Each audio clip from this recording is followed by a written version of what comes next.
রব্বুল আলামিন সমস্ত সৃষ্টি জগৎ রহস্য জগতের মধ্যে দুইটা রূপ ধারণ করে আছেন। একটা হইল জাত আর একটা হইল সিফাত। আর এই জাত আর সিফাত এই দুই রূপের মধ্যে সমগ্র সৃষ্টি জগতে আছে। সৃষ্টি জগতে কি জাত এবং সিফাত। জাত হচ্ছে মূল, সিফাত হচ্ছে গুণাবলী। সমগ্র সৃষ্টি আসমানে, জমিনে, সাগরে, পাহাড়ে, পর্বতে, জমিনের নিচে, আসমানের উপরে, মহাশূন্যে, যেইখানে যান যত প্রকার সৃষ্টি আছে সমগ্র সৃষ্টির মধ্যে রব্বুল আলামিন গুণাবলী রূপে আছে, গুণ রূপে আছে, মূল রূপে নাই, গুণ রূপে। এর জন্য আল্লাহ রাব্বুল আলামিন বলছেন আসমান এবং জমিনের মধ্যে যাহা কিছু আছে সমস্ত কিছু আমি আল্লাহর তাসবিহ পাঠ করে। একমাত্র জিন এবং ইনসান ছাড়া, মানুষ ছাড়া আমার তাসবিহ এই জিন এবং ইনসানে দাসত্ব করে না, খোদার ইবাদত করে না। আর নইলে সবাই করে। আল্লাহ আসমান এবং জমিনের সমস্ত কিছুকে পরিবেষ্টন করে আছেন, মিশে একাকার হয়ে আছেন। সেইটা কি রূপে? গুণাবলী রূপে, সিফাত রূপে, জাত রূপে না। আবার এই জাতের থেকে দুইটা আসে, একটা হইল ওয়াহেদ আর একটা হইল আহাদ। একটা হইল ওয়াহেদ আর একটা হইল আহাদ। আহাদ ওয়াহেদ কি? এক। আহাদ কি? একক, অখণ্ড, অদ্বিতীয়, স্বয়ংভূ সত্তা। ওয়াহেদ কি? এক। এক কখন? যখন সে প্রকাশিত না, বিকশিত না, যখন সে গুপ্ত থাকে তখন সে ওয়াহেদ। আর যখন সে প্রকাশ হয়, বিকাশ হয়, তখনই সে হয় আহাদ। আপনার জন্মদাতা পিতা ওয়াহেদ না, একজন না? কিন্তু সে যখন যুবক থাকে তখন তো গুপ্ত। মিসাল স্বরূপ বলি, আপনার জন্মদাতা পিতা সে যখন যুবক ছিল সে তখন ওয়াহেদ, গুপ্ত, বাপ হয় নাই। যখনই সে ইচ্ছা করছে, আনন্দিত হইছে, মিলন করছে, আপনার মা বাবা দুইজনেই সাধনা করছে, তখনই আপনারা বাইরেছেন, আইছেন, আপনাকে রূপ আইছে, আহাদে পরিণত হইছেন আপনার বাপে। একের থেকে এককে আসছে, একের থেকে বহু রূপ নিছে। সে এই এককে, এই বহুকে এক থেকে আলাদা করতে পারবেন না। আর এককে বহু থেকে আলাদা করার ক্ষমতা কারো বাবার নাই, যেটাকে ডিএনএ পরীক্ষা করে না, করে না, যে তার সন্তান তার ডিএনএ থেকে তাকে আলাদা করার ক্ষমতা জগতে কারো আছে? নেই। আবার বাবাকেও আলাদা করার ক্ষমতা নাই, সন্তানকেও আলাদা করার ক্ষমতা নাই। ঠিক এইভাবেই রব্বুল আলামিন যখন সে গুপ্ত তখন সে ওয়াহেদ। আর যখন সে ইচ্ছা পোষণ করলো, সে ইচ্ছা করলো যে আমি প্রকাশ হব, আমি বিকশিত হব, তখনই সে কি করলো? সে নিজে নবী রূপ ধারণ করলো, সে নিজে রসুল রূপ ধারণ করলো, সে নিজে আদম রূপ ধারণ করলো, সে নিজে আব্দুহু রূপ ধারণ করলো, সে নিজে ওলি রূপ ধারণ করলো। সে আহাদ রূপে আসলো, এক থেকে এককে আসলো। এক থেকে এককে যখন আসে, ওয়াহেদ থেকে আহাদে যখন আসে, তখনই সে প্রকাশিত হয়, বিকশিত হয়। কারণ এক কখনো প্রকাশ হয় না, এক দিয়া প্রকাশ হয় না। প্রকাশ করতে গেলেই দুই লাগবো। নর আর নারী দিয়া প্রকাশ করতে করা লাগে।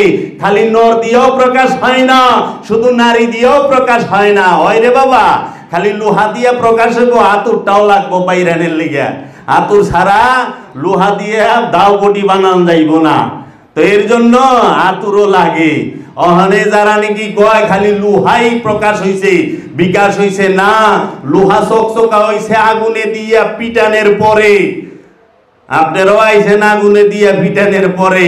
পিটা পিটি ছাড়া প্রকাশ হয় না, প্রকাশ সব সময় কার হয়?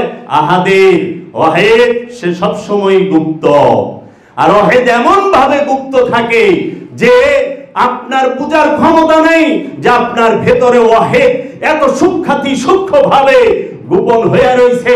বুঝার জন্য বলি, একটা মানুষ যখন সে যুবক, মানে বিবাহ শাদী করে নাই, শেষ কাজে ব্যবহার হয় নাই, হাল চাষেও ব্যবহার হয় নাই, সূরা বাকারা, হাল চাষে ব্যবহার হয় নাই, শেষ কাজে ব্যবহার হয় নাই, কিন্তু তখন তার মধ্যে তার শুক্রাণুটা সূক্ষ্মভাবে লুকায়িত আছে না? নাকি কেউ কইতে পারবো শুক্রাণু আমার শরীরে নাই, ধাতু আমার শরীরে নাই? না, আছে, কিন্তু এত লুকায়িত ভাবে অনুবীক্ষণ যন্ত্র দিয়ে দেখা লাগে, খালি চোখে দেখা যায় না। রব্বুল আলামিন প্রতিটা জিন ইনসানের নফসের নিকটে বীজ রূপে, রূ রূপে এমন সূক্ষ্মভাবে, গোপনেরও গোপন, সিররু সিররি, সে রহস্যেরও রহস্য, গোপনেরও গোপন ভাবে লুকায় রয়েছে। তাকে দেখার কোনো উপায় নাই, খালি চোখে দেখতে হইলে কি করতে হবে? তখন আপনি যেরকম আপনি থেকে আপনার আরেকটা রূপ দেখতে একটা মাধ্যম লাগে, একটা নরের একটা নারী লাগে, ঠিক একজন ভক্তেরও একজন গুরু লাগে। নিজের ভেতরে যে রব্বুল আলামিন বীজ রূপে, রূ রূপে আছে, তাকে প্রকাশ করতে গেলে গুরু লাগবে, তাকে দেখতে গেলে গুরু লাগবে, তাকে বিকশিত করতে গেলে রসুল লাগবে, ওলি লাগবে, নবী লাগবে, গুরু লাগবে। গুরু ছাড়া সম্ভব না। তখন কি করে? আপনি যেভাবে আপনার আরেকটা রূপ দেখার জন্য আপনি কি করেন? ইচ্ছা পোষণ করেন, মৈথুন করেন, সাধনা করেন না? 10 মাস সাধনার পরে আইছে না? আমার মা তো আমার পেটে 10 মাস রাখছে, আমারে 10 মাস সাধনা করছে, 10 মাস পরে আমার মা আমার রূপ দেখছে। 10 মাসের আগে আমি পেটে ছিলাম, রূপ দেখা পারে নাই। আমি কালো না ধলা, রূপ দেখা পারছে না? প্রকাশ হওয়ার পরে কিন্তু বুঝতে পারছে আমার পেটে কিছু আছে, লড়ে সরে। ঠিক আপনি যখন একজন ওলিয়ে কামেলের কাছে মুরিদ হইয়া ওইভাবে আপনি মুর্শিদের সাথে যখন ইচ্ছা পোষণ করবেন যে আমি কি করুম, আমার ভেতরে যে আছে রব্বুল আলামিন, তাকে আমি দেখতে চাই, তখন আপনি কি করবেন? মুরিদ হবেন, বায়াত হবেন। কার কাছে? ওলিয়ে কামেলের কাছে। ওলিয়ে কামেলের কাছে এই যে ইচ্ছা পোষণ করলেন, মুরিদ হওয়া, তারপরে যায়া মৈথুন ওইখানে করলেন আপনার একটা রূপের জন্য, আর এইখানে আপনি করবেন সাধনা, ধ্যান, বছরকে বছর। এইখানে যেরকম 10 মাস করণ লাগে, ওইখানে এরকম 10 থেকে 12 বছর করণ লাগে। সাধনা করতে করতে করতে করতে একদিন দেখবেন, আপনি যখন সাধনা করবেন তখনও টের পাইবেন। আপনার মাঝে যেরকম টের পাইছেন না যে আপনি তার পেটের ভিতরে লড়াচড়া করতে আছেন, আবার কিছু সিমটমও দেখা দিছে, পেটও বড় হইছে, শরীরটাও ছাড়ছে, এটা কিছু সিমটম। ঠিক সাধক যখন সাধনার একটা গভীর পর্যায়ে যায়, তখন তার মধ্যে মুর্শিদের কিছু নিশানি, সিমটম ফুটে উঠে যে হ্যাঁ, এর ভিতরে বাবা জাহাঙ্গীরের রহমত প্রবেশ করছে, কিছু না কিছু আছে, লাড়া দিচ্ছে, ওই দাঁড়াচ্ছে, হয়তো নড়াচড়া করতেছে, তার মধ্যে তার রূপে রঙে ভিন্নতা আসছে, তার স্বভাবে পরিবর্তন আসছে, যেরকম একজন মায়ের আসে যখন 10 মাস পরে একটি সন্তান প্রসব করে, মায় সমস্ত 10 মাসের কষ্ট এক নজরে ভুলা যায়, যায় না? প্রসব বেদনা এক নজরে ভুলা যায়। আপনি যে 36 বছর সাধনা করছেন, এই সাধনার সমস্ত কষ্ট একদিন ভুলা যাব, যেই দিন বাবা জাহাঙ্গীর তার রহমত দিয়া আপনার নিজের রূপটাকে আপনার মধ্যে দেখায়া দিব। তখন আপনি ফেল ফেল করে তাকায় থাকবেন, হায় হায়, আমি এত সুন্দর, বাবা জাহাঙ্গীর আমাকে এত সুন্দর করে বানায় দিছে। আর সেই রূপ আপনি কোনোদিন কাউকে দেখাইতে পারবেন না ধইরা। আপনার কর্মের মাধ্যমে সেইটা কিছু না কিছু প্রকাশ পাবে। এর জন্য বাবা জাহাঙ্গীর বলছে যে ওলিয়ে কামেলকে চেহারা দেখা চিনন যায় না। ওলিয়ে কামেলের পোশাক দেখে ওলিয়ে কামেল চেনা যায় না। যদি কিছুটা বোঝা যায় তাহলে তার আদা, তার ঢং, তার দান দিয়া বোঝা যায় যে বাবা জাহাঙ্গীর জগৎকে যে দান করছে, সেই দান থেকে বোঝা যায় যে হ্যাঁ বাবা জাহাঙ্গীর। আমরা অনুমান করতে পারি, বুঝতে পারি না। অনুমানের বিদ্যা আর বাস্তব দর্শনের বিদ্যা এক না, আবার দেখার দর্শন এক না।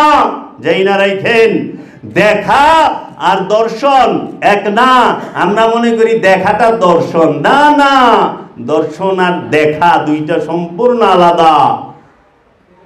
এই জন্য রহস্যের জ্ঞান এইটা যে পায় তাকে বাবা জাহাঙ্গীর রহমতের মধ্যে ডুবায় রাখে। এমন কেউ নাই যে রহমতের জ্ঞান পাবে না, রহস্যের জ্ঞান পাবে না। বাবা জাহাঙ্গীর সবাইকে দেবার জন্য, আলে বাবা জাহাঙ্গীর সবাইকে দেবার জন্য দাঁড়ায় রয়েছে। নেওয়ানের বেলায় আগ্রহ যার যতটুক আছে সে ততটুক করতে পারবে।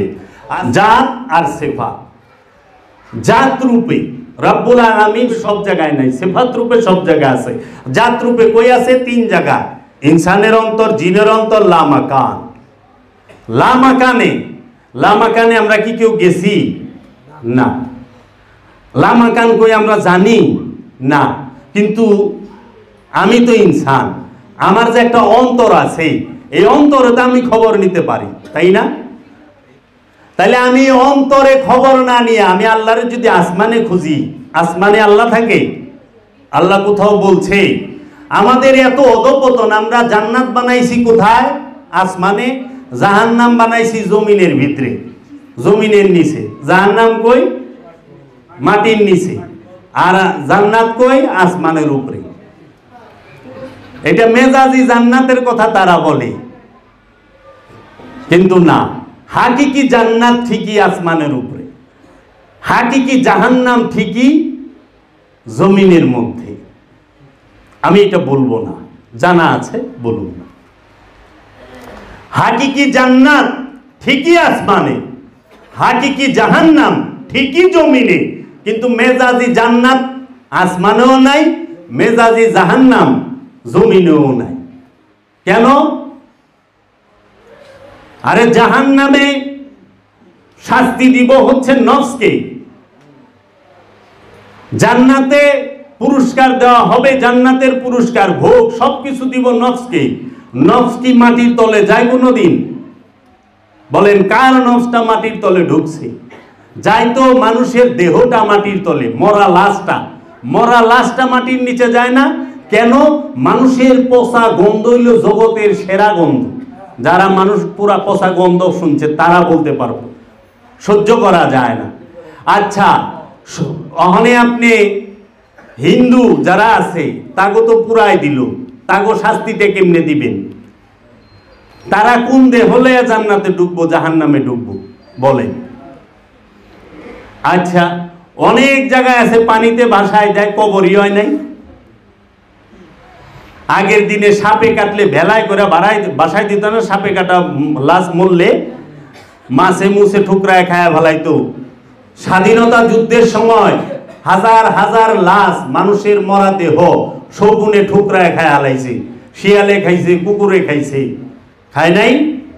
আচ্ছা, এই যে যত যুদ্ধ হয়, এই যুদ্ধে যত মানুষ মরে, সিরিয়ায়, আফগানে, ইরাকে এবং আগে যারা মরছে, যেরকম মুসলমানের না আপনি কবর দিলেন বদরের যুদ্ধে, উহুদের যুদ্ধে, খাইবারের যুদ্ধে গণকবর দিলেন, কাফেররে কি কবর দেওয়া দিছে? তারা কাফের যে মরছে তাকে কবর দিছে।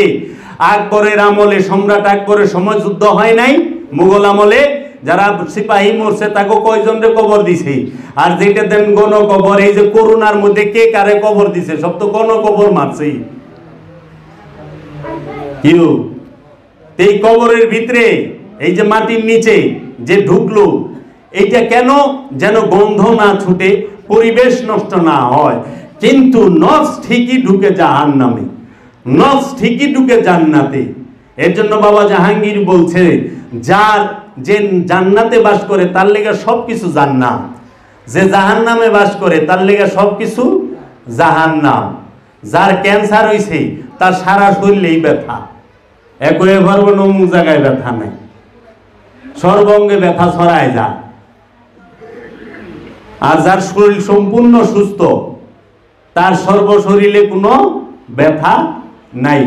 তো কাজেই জান্নাত এবং জাহান্নাম এইটা সবসময় আসমানের মধ্যে জমিনে আছে, কিন্তু হাকিকিতে মেজাজিতে না। কারণ মাটি তৌহিদে বাস করে, তৌহিদ রাজ্যে জাহান্নাম নাই। আর সবচেয়ে মজার বিষয় কি জানেন? জাহান্নাম নিজেও তৌহিদে বাস করে। জাহান্নাম সেও তৌহিদে বাস করে, তৌহিদ রাজ্যে জাহান্নামই নেই। আবার জাহান্নাম তো সৃষ্টি, সেই জাহান্নামটাও তৌহিদ রাজ্যে বাস করে। জান্নাত সেও সৃষ্টি, কিন্তু তৌহিদ রাজ্যে জান্নাত নাই। কারণ তৌহিদের লেগে জান্নাত লাগে না, তো জান্নাত লাগে জিন আর ইনসানের লেগা। অনেক যদি কয় গরু ছাগল জান্নাতে বাস করে, কি অবস্থা হইব? আপনার বাড়িতে গরু মহিষ মারা গেলে কিংবা যে কুরবানিতে গরু জব করেন, জব কইরা খায়া খেয়ে হাত তুলেন, জাল্লা আমরা যে গরুটা জব মাংস খাইলাম, আড্ডি খাইলাম, চামড়া দিয়া ডুগডুগি বাজাইলাম, এই গরুরে তুমি জান্নাতুল ফেরদাউস দিও। কোন? কেন? ও তো প্রাণী, ও তো প্রাণী, ওরও তো নফস আছে। গরুর নফস নাই, মহিষের নফস নাই, কেন আপনি করলেন না দোয়া? এই কারণে করেন নাই, কারণ তার মধ্যে সে খান্নাস রূপী শয়তান নাই তার নফসের সাথে। সে পরীক্ষামূলক নফস নিয়ে আসে নাই। সে তৌহিদ রাজ্যে বাস করে। তৌহিদ রাজ্যে যারা বাস করে তাদের জন্য কোনো মাগফিরাত নাই। এখন আমাকে একটু উত্তর দেন তো, রূহ কি তৌহিদে বাস করে না জাহান্নামে বাস করে? বলেন। আপনি যে রুহের মাগফিরাত চান, রুহের জন্য দোয়া করেন, আমাগো দাদা হুজুরের দরবারে মাজারে আওলাদ গনে গো দেখি বারাইটা মোল্লা লইয়া, রব্বানা যালামনা আনফুসানা ওয়া ইল্লাম তাগফির লানা ওয়া তারহামনা ওয়া লানাকুনান্না মিনাল খাসিরিন। আল্লাহ রাব্বুল আলামিন মিলাদ মাহফিলের সওয়াব নজর কোটি কোটি গুণ বাড়াইয়া পৌঁছায়া দাও আকায়ে নামদার তাজেদারে মদিনা সরকারে দু আলম হযরত মুহাম্মদ সাল্লাল্লাহু আলাইহি ওয়াসাল্লামের রূহ মুবারকে। নাউযুবিল্লাহি মিন যালিক। আবার বলে রওজা মুবারকে, নাউযুবিল্লাহ। আবার বলে অহনে আরে গেছে আর হুয়া পাকে। এতদিন কইতো রূহ মুবারক, অহনে ক আর হুয়া পাকে, অহনে ক রওজা মুবারকে। রূহ কোনে বাবা জাহাঙ্গীর থাপা দিয়া ধরছে, আর হুয়া পাক কোনে আমরা ধরছি, অহনে ক রওজা মুবারকে। কয়দিন মদিনা শহরে দিব কয়দিন পরে, তাও ছাড়তো না পিস। আমার একটা গল্প মনে আইছিল, কিন্তু এটা তো কোন যাইব না, আপনারা মিডিয়া দিচ্ছেন, হাসতে হাসতে নতুন ফাইটে যাইতো যে আমি তো তোমার বউ, তুমি আমি যদি না হইতাম তুমি কারে বিয়া করতাম, বুঝছেন? এটা কোন যাইব না। তাইলে আপনারা ক্লিয়ার বুঝা যাইতেন যে গোষ্ঠী ছাড়বো না, গোষ্ঠীর মধ্যেই থাকবো, সোয়াব পাঠাইব। তো কাজেই এই যে বিষয়টা এমন, এরা যে রুহের জন্য, রূহ কি তৌহিদে বাস করে? রুহের কি কোনো দেহ আছে? রূহ কি দেহের মধ্যে অবস্থান করে? রূহ কি জন্মায়? রূহ কি খায়? রূহ কি ঘুমায়? রূহ কি জন্ম দেয়? রূহ কি জন্ম নেয়? রূহ কি মৃত্যুর স্বাদ গ্রহণ করে? না, একটাও না। রূহ খায় না, রূহ ঘুমায় না, রূহ জন্ম নেয় না, রূহ জন্ম দেয় না, রূহ মৃত্যুর স্বাদ গ্রহণ করে না। রূহ সে কি করে? ফুৎকার করে, সৃষ্টি করে। ওয়ানুফাত্তু মিন রূহ, রূহ ফুৎকার করে, জন্ম দেয় নাই, খালাক না নাই, সৃষ্টি করে। তো সেই রূহের লেগা মাগফিরাত। মাগফিরাত হয় সব প্রাণীর জন্য না, মাগফিরাত সব প্রাণীর জন্য না, সব নফসের জন্য না। মাগফিরাত শুধু একটা নফসের জন্য।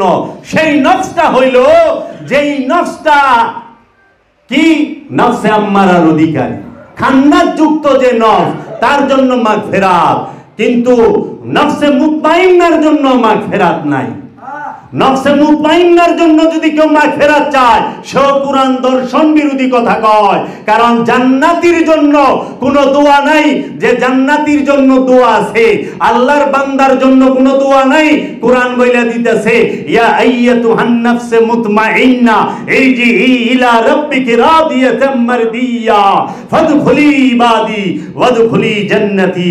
ইয়া আইয়াতুহান নাফসে মুতমাইন্না, হে পরিতৃপ্ত নফস, হে শান্ত নফস, যে তুমি তৃপ্ত হইছ, শান্ত হইছ।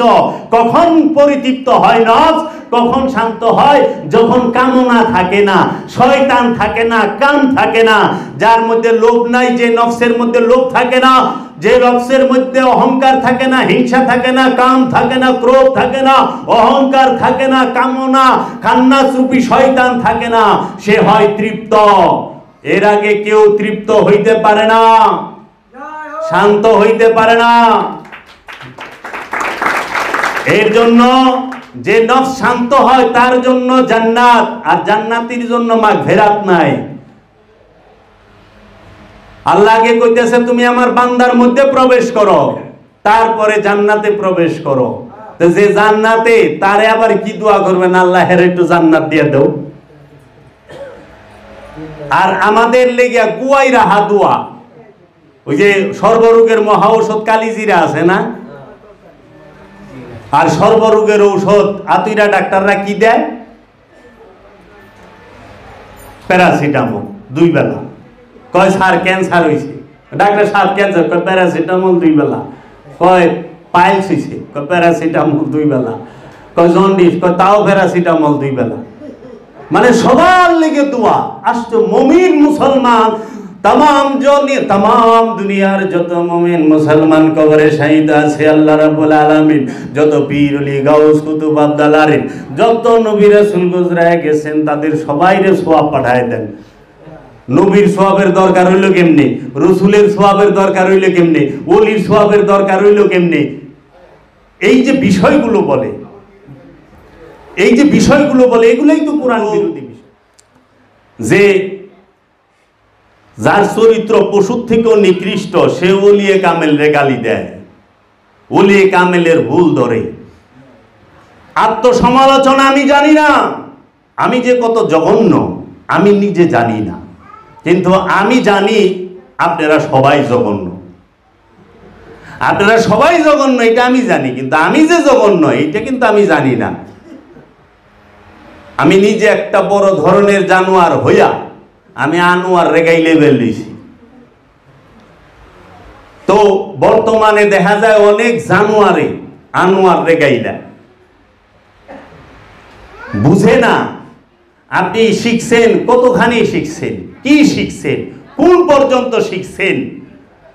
সুন্দরের শেষ আছে না, জ্ঞানের শেষ আছে না, অহংকারের শেষ আছে না, না জানার শেষ আছে ওইটাও না। এর জন্য বাবা জান শরীফ শাহ সুরেশ্বরী কেবলাও কাবা তার লিখিত কিতাব নূরে হক গঞ্জে নূরের 25 পৃষ্ঠায় বলেছেন, দীক্ষিত না হয় যেই পীরের সমীপে, মন তন বেন্দে সেই রাখিবে কি রূপে। দীক্ষিত যে না হয় পীরের সমীপে, যে পীরের কাছে শিক্ষা গ্রহণ না করে, দীক্ষা গ্রহণ না করে, মন আর প্রাণ রেহে কেমনে বান্ধা রাখবো? অসম্ভব। মন প্রাণ বাঁধতে হইলে পীরের কাছে দীক্ষা নিতে হইব।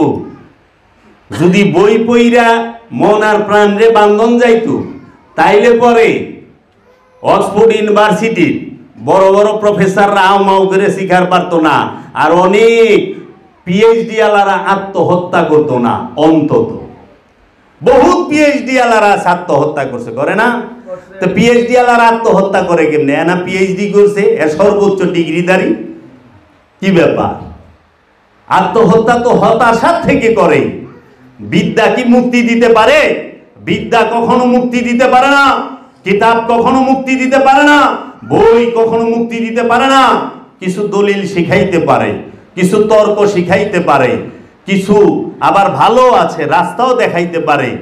আমরা মনে করি যে যারা পীরের কাছে মুরিদ হয় হেরা মনে হয় সবচেয়ে সলিড লোক। না, উটি সবচেয়ে জঘন্য। সর্বশ্রেষ্ঠ জঘন্য যারা আছিল জগতের মধ্যে তাগো কাছে মহানবী আসছে। মহানবীর আগমন আইয়ামে জাহিলিয়াতে, ওই আমলে 1450 বছর আগে পৃথিবীর বুকে সবচেয়ে জঘন্য জাতি আরবের, যারা জীবিত কন্যা সন্তানকে কবর দিত সেই জমানায়। তাইলে ওলি আল্লাহ কোথায় আহে? জঘন্য লোকের কাছে। আর ওলি আল্লাহর কাছে কাগো আনে সবচেয়ে জঘন্য কিনারে। এর লেগা ওলি আল্লাহর কাছে ইউরোপিয়ান সুইজারল্যান্ডের মানুষের মুরিদ কম দেখবেন, যে সুইজারল্যান্ডের মুরিদ আছে। এখন মুরিদ দরকার কম, কারণ চুর বাটপারি শেষরামি লুচ্চামি গেলে খুব কম করে। এরা জানে না, জানে ব্যবহার করে না, না জানে করলে তো আবার শয়তান মুক্ত হয়ে যায়। আমাদের স্বভাব হচ্ছে আমরা গপ্প শুনতে ভালোবাসি, কিচ্ছা কাহিনী। আমরা মূল শুনতে ভালোবাসি না। গপ্প হই না কি করবেন যদি নিজেরে না চিনি? পীরের সাহায্য নিয়া, পীরের পানা নিয়া যদি খোদার কাছে কিছু না চান, তাইলে পীর হয় শয়তান।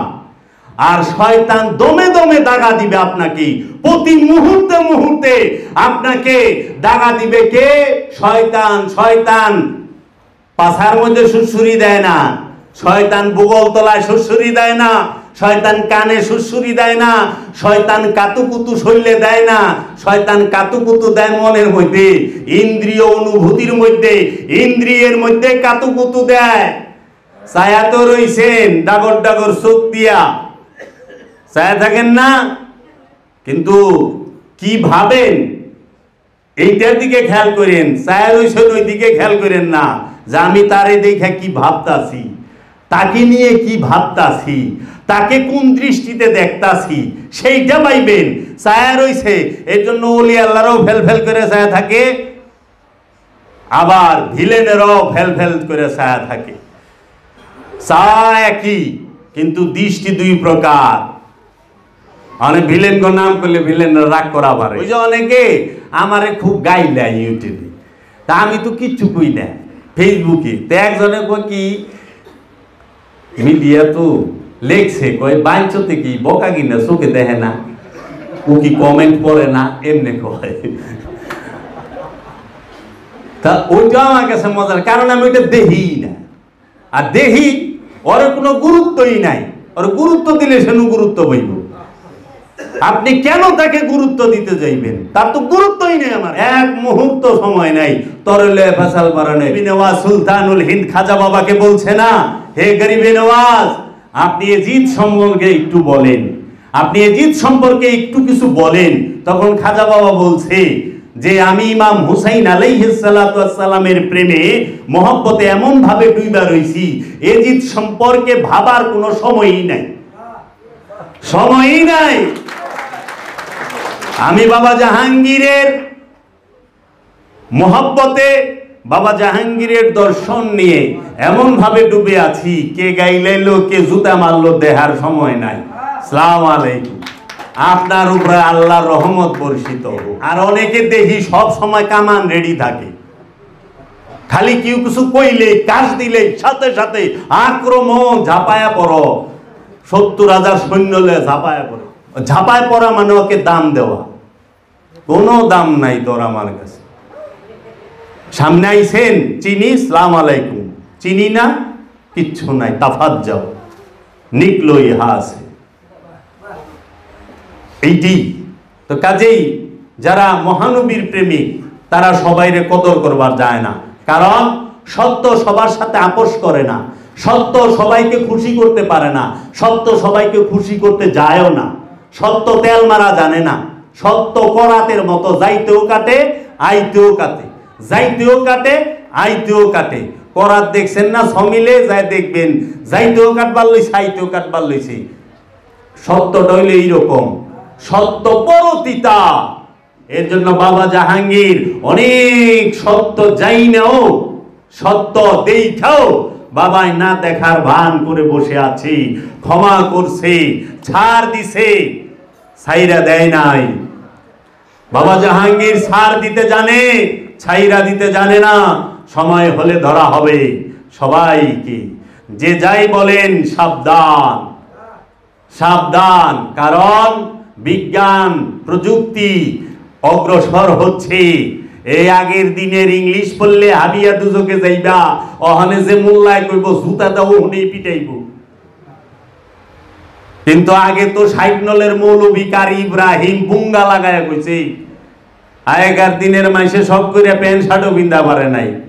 প্যান্ট শার্ট পিনলে ফেরেঙ্গি গো পোশাক জাহান্নামে যাবি গা। অনেক কইলে জুতা পিটা করব, অনেক কইলে ভুলেও কয় না জাতীয় সরকারি দলের লোকেরা। আবার এই ভাইরা, এটা হচ্ছে জান্নাতের বাগান। ওয়াজের প্যান্ডেল কি? ওয়াজ মাহফিলের প্যান্ডেল জান্নাতের বাগান। জান্নাতের বাগানে আপনারা বসছেন, জান্নাতের বাগানের চতুর্দিকে ফেরেশতারা সারিবদ্ধভাবে হয়ে দাঁড়িয়ে আছে। আপনারা যেই ঢুকবেন এই জান্নাতের বাগিচায়, আল্লাহ ফেরেশতা পাঠায়া বলবে, যাও যাও ফেরেশতারা, আমার বান্দাদের আমলনামা লিখে আনো, একটু একটু করে বাড়ায় দিও। কিন্তু দুঃখের বিষয়, মাওলানা সাহেব সে টাকা ছাড়া জান্নাতের বাগানে ঢুকতে চায় না।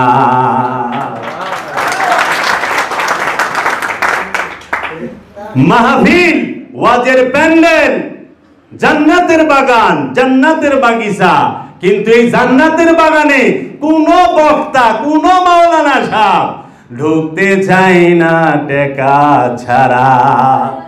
তাও যেই সেই টাকা, 1 ঘন্টা হিরো আলমের ওয়াজ করব 1 লাখ 1.5 লাখ, বুবলি সাকিব খানের জীবনী কইব 1.5 লাখ, 80,000 70,000, আবার কপ্টর দিয়ে এখন লাগে। হ্যাঁ গো, যেই সেই কথা, গাড়ি তাইলে জাম, এর লেগা কপ্টর দেউইরা যায়, হেরা জামে থাকবো না। কারণ আরেক জায়গায় আরেক জান্নাতের বাগানে ঢুকতে হবে টাকা নিয়া।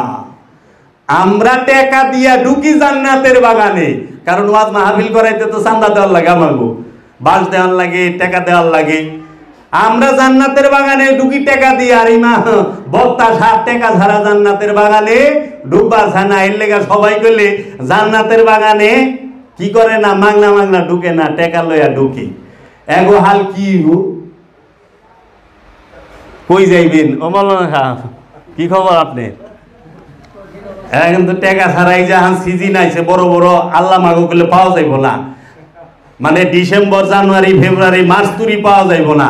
মার্চের পর এপ্রিলের থেকে একবারে নভেম্বর পর্যন্ত বাবার ইমন ভালোবাসে, একের 8 তলার উপরে রাখবো বাবার প্রশংসা কইরে।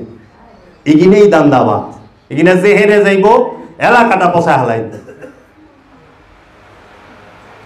মোল্লাতন্ত্রের গ্রাম যেখানে ঢুকছে ওই জায়গা ধ্বংস হয়ে গেছে।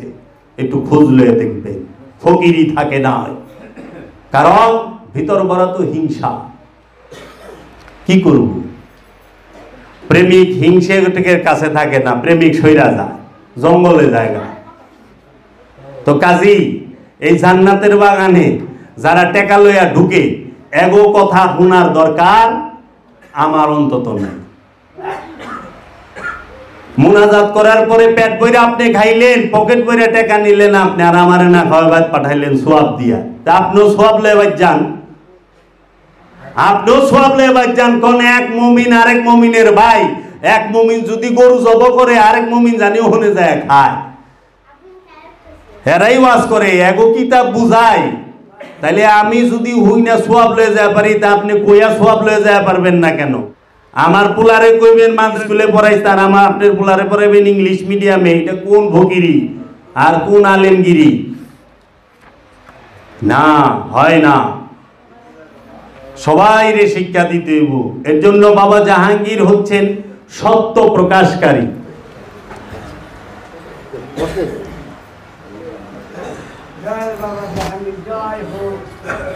বাবা আপনি কিছু বলেন। এখন যারা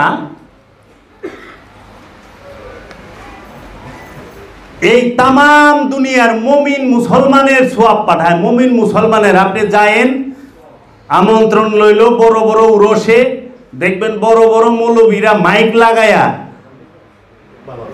জ্ঞানী গো সাথে লইয়া মৌলবী দোয়া করতেছে, আল্লাহ মিলাদ মাহফিলের সমস্ত সওয়াব নজর পৌঁছায় দাও তামাম জগতের যত মুমিন মুসলমান ওলিয়া উলিয়া কেরাম নবী রাসূল আব্দুল আরিফ যারা গুজরায় গেছেন তাদের কবরের ভিতরে সওয়াবটা কি করব? কোন ধরনের কথা কে শিখাইলো এগুলা? এখন যখন সত্য আসিয়া গেছে, সত্য ধরাই দিছে, তখন কয় এরা বেশি বাড়াবাড়ি করে। বাবা জাহাঙ্গীর আর বাবা জাহাঙ্গীরের মুরিদরা বলে বেশি বাড়াবাড়ি করে।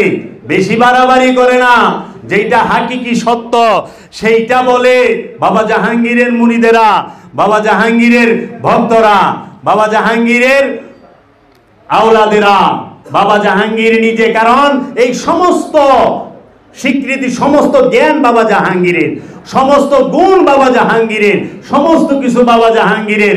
মুমিনের জন্য দোয়া নাই, ওলির জন্য দোয়া নাই, নবীর জন্য দোয়া নাই, রসুলের জন্য দোয়া নাই।